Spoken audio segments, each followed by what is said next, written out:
Hello and welcome back to our channel. My name is Aman Mehta and आप हैं इस समय अमन मेहता क्लासेस में। ओके, तो आज का जो टॉपिक है वो है लेवल ऑफ मैनेजमेंट। इससे पहले भी 5 वीडियोस बिजनेस स्टडीज़ के लिए क्लास 12th के लिए हमारे चैनल पे आ चुके हैं, तो आप पहले उसे भी देख लें तो मज़ा आ जाएगा। ओके, और अगर आपने इस चैनल को सब्सक्राइब नहीं किया है तो क्या कर रहे हो भाई, सब्सक्राइब भी कर लो, ऐसे नहीं देखना चाहिए ना। ओके, तो लेवल ऑफ मैनेजमेंट पढ़ते हैं। तो लेवल ऑफ मैनेजमेंट पढ़ने के लिए सबसे पहले हमें ये देखना है कि मैनेजमेंट ऑर्गेनाइजेशन में लग रहा था, ऑर्गेनाइजेशन को किस तरह से हम क्लासीफाई करते हैं अलग अलग लेवल्स में। तो यहाँ पर हम क्या करते हैं, पहले मैनेजरियल लेवल और फिर नॉन मैनेजरियल लेवल में ऑर्गेनाइजेशन को क्लासीफाई कर लेते हैं। मैनेजरियल लेवल जैसे कि नाम से ही पता चल रहा है कि मैनेजमेंट होगा यहाँ पे, ये वो लेवल है जहाँ पे मैनेजमेंट के काम किए जाएंगे। नॉन मैनेजरियल जहाँ पे मैनेजमेंट के काम नहीं किए जाएंगे। देखो भाई, यहाँ पे सारे मैनेजर आ गए ना, जो भी सीईओ वगैरह होते हैं, डिपार्टमेंटल मैनेजर्स होते हैं, सुपरवाइजर्स होते हैं, वो सब इधर आते हैं। ठीक है, नॉन मैनेजरियल लेवल के अंदर वर्कर्स आते हैं। ठीक है, वर्कर जहाँ पे काम करते हैं उसको हम बोलते हैं प्लेटफॉर्म एरिया। प्यार से हम लोग वैसे इसको क्या बुलाते हैं, फैक्ट्री बुलाते हैं। ठीक है, प्लेटफॉर्म एरिया आप अपनी बुक के अंदर वही लिखेंगे, कीवर्ड्स हैं। अगर आप ऐसे लिखेंगे तो आपका एग्जामिनर एकदम खुश हो जाएगा, फूला नहीं समाएगा, आपको नंबर दे देगा। ठीक है, मार्क्स, ओके, मार्क्स मिल जाएंगे बहुत सारे। ओके, तो आपको समझ में आया कि यहाँ पे मैनेजमेंट के लोग होंगे, मैनेजर्स होंगे सारे, यहाँ पे वर्कर्स हैं जो कि मैनेजमेंट का पार्ट नहीं होते, सिर्फ वो प्रोडक्शन या बाकी नॉन मैनेजरियल एक्टिविटी में काम करते हैं। ओके, तो फिर क्वेश्चन ये उठता है कि फिर मैनेजमेंट में जो कर रहे हैं मैनेजमेंट, वो मैनेजर हैं, तो उन मैनेजर को हम क्या समझें, कैसे उनको थोड़ा डिफाइन कर दो यार। तो मैं बता देता हूँ आपको, manager is that person who manages somebody. यानी मैनेजर तो वही होगा ना जो किसी को मैनेज करेगा। ठीक है, तो मैनेज करने के लिए उसके अंडर कोई कोई ना कोई इंसान होना चाहिए। मैनेजेस समबडी, किसी को तो वो मैनेज करेगा ना। अब वर्कर है वो तो सीधा आता है अपने फैक्ट्री में, प्रोडक्शन करता है, कोई और नॉन मैनेजरियल एक्टिविटी करता है और घर चला जाता है। ठीक है, तो वो मैनेजर नहीं हो सकता। तो अगर हम रैंकिंग वाइज बात करें, हायरार्की की बात करें, हम लेवल्स की बात करें ऑर्गेनाइजेशन में जिस तरह से जॉब होती हैं, तो उस लेवल में, उस चेन में सबसे नीचे कौन आते हैं, वर्कर्स आते हैं, नॉन मैनेजरियल लेवल आता है। ओके, और इनका कोई सबॉर्डिनेट नहीं होता, यानी इनके अंडर कोई भी काम करने वाला नहीं होता। ठीक है, देयरफॉर देखो कितना प्यारा चार्ट है बेटा, तुम मैनेजर नहीं हो। ओके, तो ये तो अभी हमने समझ लिया ऑर्गेनाइजेशन को किस तरह से हमने क्लासीफाई करा मैनेजर और नॉन मैनेजर लेवल में। अब लेवल ऑफ मैनेजमेंट यहाँ पे आपको मिलेंगे, तो हम आगे जो लेवल ऑफ मैनेजमेंट की क्लासिफिकेशन है उसको समझते हैं।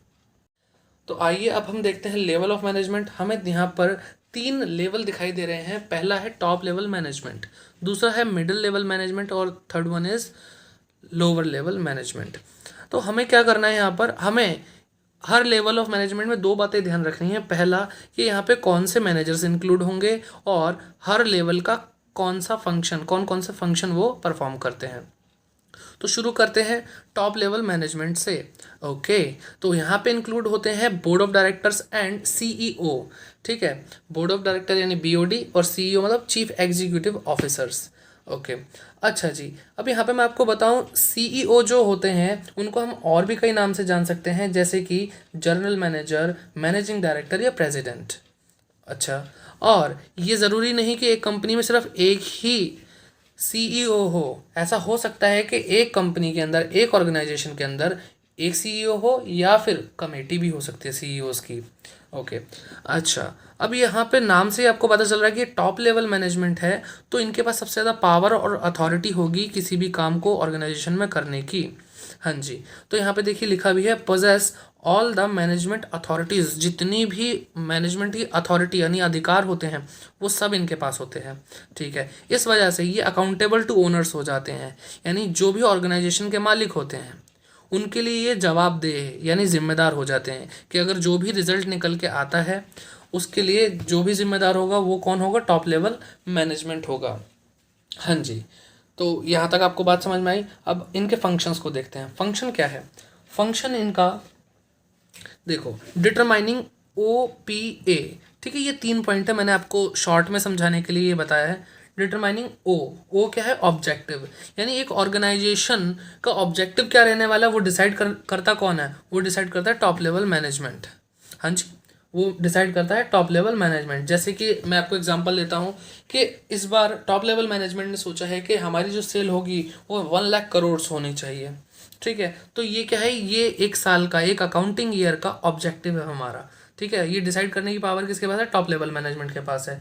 अच्छा जी, अब इसके बाद ये पी क्या है, तो डिटरमाइनिंग, पी पी मतलब पॉलिसीज।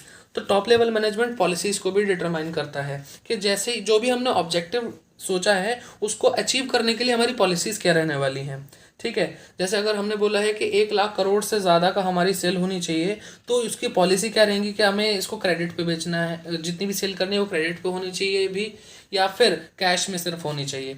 ठीक है, तो ये पॉलिसीज होती हैं किस तरह से काम को करना है, किस तरह से काम को नहीं करना, डूज एंड डोंट्स। ओके, और क्या डिटरमाइन करना है, ए मतलब एक्टिविटी, कौन कौन सी एक्टिविटी होंगी अपने पॉलिसीज को करने के लिए और ऑब्जेक्टिव को अचीव करने के लिए।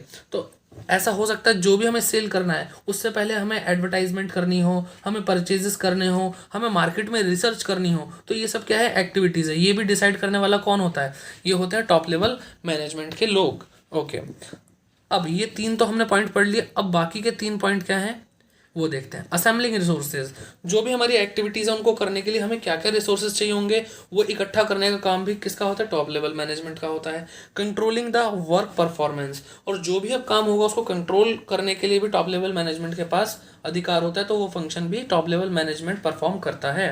और अप्रूविंग बजट, अब क्या होगा कि अलग अलग जो रिसोर्सेज लाए गए हैं और एक्टिविटी डिसाइड की गई है, हर एक्टिविटी को करने के लिए अपने सबऑर्डिनेट को बोला जाएगा और वो क्या करेंगे, वो बताएंगे कि एडवर्टाइजमेंट में कितना खर्चा आएगा, परचेजेस करने में कितना खर्चा आएगा। तो उसके लिए जो टॉप लेवल मैनेजमेंट है जितना भी खर्चा आएगा उसके बजट को अप्रूव करेंगे। ठीक है, तो अब देखते हैं आगे मिडिल लेवल मैनेजमेंट। हाँ जी, तो मिडिल लेवल मैनेजमेंट के बारे में बात करें तो यहाँ पे कौन कौन आता है, तो यहाँ पे आते हैं divisional heads, departmental heads, deputy departmental heads, plant superintendent और ऑपरेशन मैनेजर। ठीक है, ओके। अच्छा जी, अब यहाँ पे क्या बात ध्यान रखनी है कि जो इनके अंडर काम करते हैं, सिंपल सी बात है, टॉप लेवल मैनेजमेंट ज़्यादा बड़ा है और ये आगे जो काम फॉरवर्ड करेगा, जो भी इन्होंने फंक्शंस परफॉर्म करे हैं उनको आगे पालन करने का काम किसका है, मिडिल लेवल मैनेजमेंट का है। काम तो आगे बढ़ेगा ना। तो अब जैसे इन्होंने एक्टिविटी डिसाइड करी तो अलग अलग डिपार्टमेंट्स बन गए, परचेज के लिए परचेज डिपार्टमेंट बन गया, सेल्स करने के लिए सेल डिपार्टमेंट बन गया, रिसर्च करने के लिए रिसर्च एंड डेवलपमेंट डिपार्टमेंट बन गया, और ऐसे ही बहुत सारे डिपार्टमेंट बन जाते हैं। तो अलग अलग डिपार्टमेंट या अलग अलग डिवीजन के अलग अलग हेड्स होते हैं, मैनेजर्स होते हैं। ठीक है, इनके फंक्शंस क्या होते हैं वो देख लेते हैं ज़रा। इनके फंक्शन, इंटरप्रेटिंग पॉलिसीज़, ये जो टॉप लेवल मैनेजमेंट ने पॉलिसी डिटरमाइन करी थी वो इस मिडिल लेवल मैनेजमेंट क्या करेगा, उस पॉलिसी को इंटरप्रेट करेगा। इंटरप्रेट मतलब समझाएगा, किसे समझाएगा, आगे लोगों को समझाएगा कि भाई ये पॉलिसी हमें ऊपर से बताई गई है, आपको इन चीज़ों का ध्यान रखना है और इस तरह से आपको काम करना है। प्रिपेयरिंग ऑर्गेनाइजेशनल सेटअप, कौन कैसे क्या काम करेगा वो आगे देखने का काम मिडिल लेवल मैनेजमेंट का होता है। तो ये पूरा ऑर्गेनाइजेशन का सेटअप तैयार करते हैं कि किस तरह से आगे काम होना है। अच्छा जी, अपॉइंटिंग एम्प्लॉयज़ को ये अपॉइंट करते हैं, नियुक्त करते हैं। यानी जैसे आपने सुना होगा कि किसी कंपनी के अंदर, किसी ऑर्गेनाइजेशन के अंदर लोगों को नौकरी मिल जाती है, भर्ती हो जाती है, उनकी रिक्रूटमेंट हो जाती है। ठीक है, तो वो काम करने वाला कौन है, वो है मिडिल लेवल मैनेजमेंट। ठीक है, हाँ जी। और इसके बाद क्या है, इशूइंग इंस्ट्रक्शन, ये आगे लोगों को बताते हैं कि भाई ये काम करो, वो काम करो, तो ये इंस्ट्रक्शन आगे देते हैं, इशू करते हैं। और ये जब इंस्ट्रक्शन देते हैं और कोई इंसान, कोई एम्प्लॉय डीमोटिवेटेड हो जाता है, काम करने का मन नहीं करता, तो उनको मोटिवेट करते हैं, या तो बोनस के थ्रू या फिर और किसी तरह से रिवॉर्ड करके, अवार्ड करके। हाँ जी। और लास्ट है क्रिएटिंग कोऑपरेशन, सहयोग बनाते हैं, तालमेल बैठाते हैं अपने एम्प्लॉयज़ के बीच में। ठीक है, तो ये फंक्शंस हैं। अच्छा जी, अब हमने इससे पहले टॉप लेवल मैनेजमेंट के फंक्शंस भी देखे थे, तो हमें समझ में आना चाहिए टॉप लेवल मैनेजमेंट के जो फंक्शंस होते हैं वो बड़े बड़े काम करते हैं कि कितना, हमें क्या कहते हैं, हमारे ऑर्गेनाइजेशन का ऑब्जेक्टिव क्या है। ठीक है, पॉलिसीज़ क्या होंगी। लेकिन अगर हम कंपैरिजन करें मिडिल लेवल मैनेजमेंट को तो उनके काम थोड़े छोटे होते हैं comparison to top level management. चलिए अब आगे देखते हैं लोअर लेवल मैनेजमेंट को। तो लोअर लेवल मैनेजमेंट के अंदर कौन कौन इंक्लूड होता है, तो यहाँ पे आते आते हमें दिखाई देता है कि यहाँ पे फोरमैन और सुपरवाइज़र इंक्लूडेड हैं। हाँ जी, ये सुपरवाइज़र कौन होता है, फॉरमैन कौन होता है, जो बिल्कुल फैक्ट्रीज़ के अंदर काम करते हैं, उन लोगों को जो मैनेज करता है वो होते हैं सुपरवाइज़र और फोरमैन। ठीक है, सुपरवाइज आपने वर्ड भी सुना होगा कि भाई सुपरवाइज करने का मतलब क्या हो गया, हाँ जी, सुपरवाइज करने का मतलब हो गया लोगों से काम करवाना। ठीक है, आगे ये सारी चीज़ें हम डिटेल में और पढ़ेंगे, तो जो अभी आप पढ़ रहे हो आगे के लिए याद रखना, भूलना मत, क्योंकि जब आप आगे पढ़ोगे तो पीछे की सारी चीज़ें कनेक्ट हो जाएंगी। ओके, इनको हम फर्स्ट लाइन मैनेजर भी बोलते हैं। ठीक, इनको हम क्या बोलते हैं, फर्स्ट लाइन मैनेजर बोलते हैं। इसको फर्स्ट लाइन मैनेजर क्यों बोलते हैं, क्योंकि जिनसे काम होना है यानी वर्कर, नॉन मैनेजरियल लेवल, उनसे सबसे पहले कौन जुड़ता है, सबसे पहले जुड़ते हैं ये मिड लोअर लेवल मैनेजमेंट वाले, तो इसलिए ये लाइन में सबसे पहले हैं, इसलिए इनको हम फर्स्ट लाइन मैनेजर बोलते हैं। इनके फंक्शन क्या होते हैं, इनके फंक्शन बहुत ज़्यादा एकदम बिल्कुल ज़मीन तक होते हैं, यानी बहुत छोटे होते हैं, बहुत बारीक चीज़ों को ये देखते हैं। जैसे सबमिटिंग वर्कर्स ग्रेवियांस, कि भाई कोई मजदूर हमारे यहाँ काम कर रहा है, वो उसको सैलरी नहीं मिल रही है, या उसका पैसे काट लिए गए हैं, या आपस में कोई प्रॉब्लम हो रही है, टूल्स नहीं मिलते हैं काम करने के लिए, या कोई मशीन ख़राब हो गई, तो वो सारी चीज़ें कहाँ पे बोलते हैं, वो लोअर लेवल मैनेजमेंट को आकर बोलते हैं। Ensuring proper working environment, lower level management वाले लोग, जो भी मैनेजर हैं, वो ये ध्यान रखते हैं कि किस तरह से मज़दूरों के लिए, वर्कर्स के लिए एक अच्छा वर्किंग एनवायरनमेंट को बनाया जाए। ठीक, तो बिल्कुल एकदम नीचे, एकदम लो लेवल पर आकर सारे काम करते हैं, इसलिए इनको हम लोअर लेवल मैनेजमेंट भी बोल रहे हैं। हाँ जी, नेक्स्ट क्या है, हेल्पिंग मिडिल लेवल मैनेजमेंट। अब देखो मिडिल लेवल मैनेजमेंट क्या कर रहा है, पॉलिसीज समझा रहा है कि देखो हमें टॉप लेवल ने बोला ऐसे ऐसे काम करना है, ये काम करना है, ये इंस्ट्रक्शन देते हैं, ये लोगों को भर्ती करते हैं। ठीक है, तो ये इनको सपोर्ट करते हैं कि भाई इन्होंने जो बोला वो काम पूरा हो जाए। ठीक है, तो ये क्या कर रहे हैं, एक तरह से हेल्प कर रहे हैं मिडिल लेवल मैनेजमेंट को उनके काम को पूरा करने में।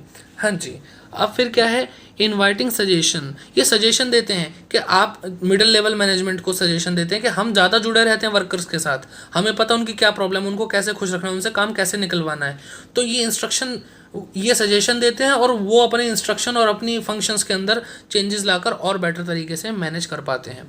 हाँ जी, लास्ट पॉइंट है क्रिएटिंग बेटर ह्यूमन रिलेशंस।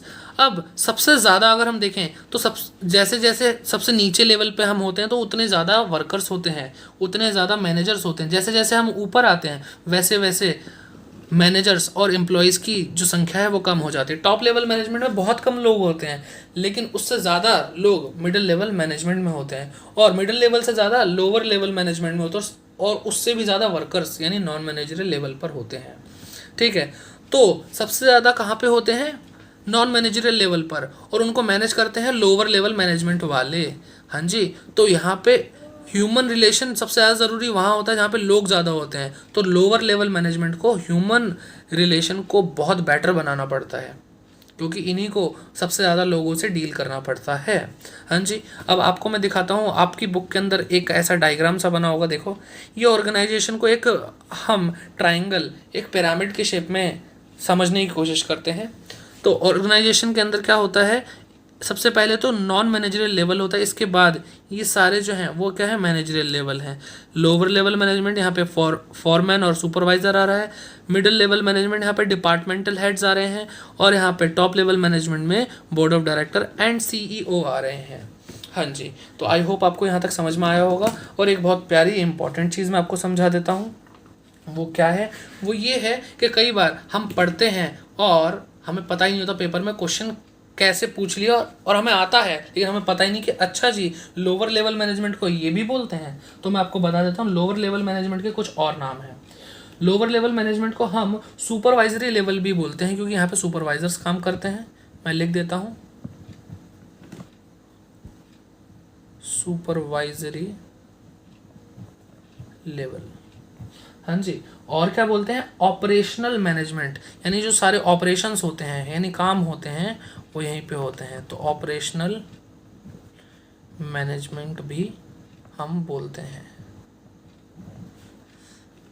ठीक है, तो अगर नाम बदल के इच्छाधारी रूप से ये आपके सामने आता है तो कृपया करके इसको पहचानें और सही से आंसर लिख कर आएँ। ठीक है, आई होप आपको मज़ा आया होगा। अच्छा लगे तो लाइक करना, और शेयर ज़रूर करना, बहुत लोगों के काम आएगा। लॉकडाउन के बाद जैसे ही पेपर होंगे आपके, तो बस झंडे गाड़ देना। बाय बाय, टेक केयर, मिलते हैं नेक्स्ट वीडियो में।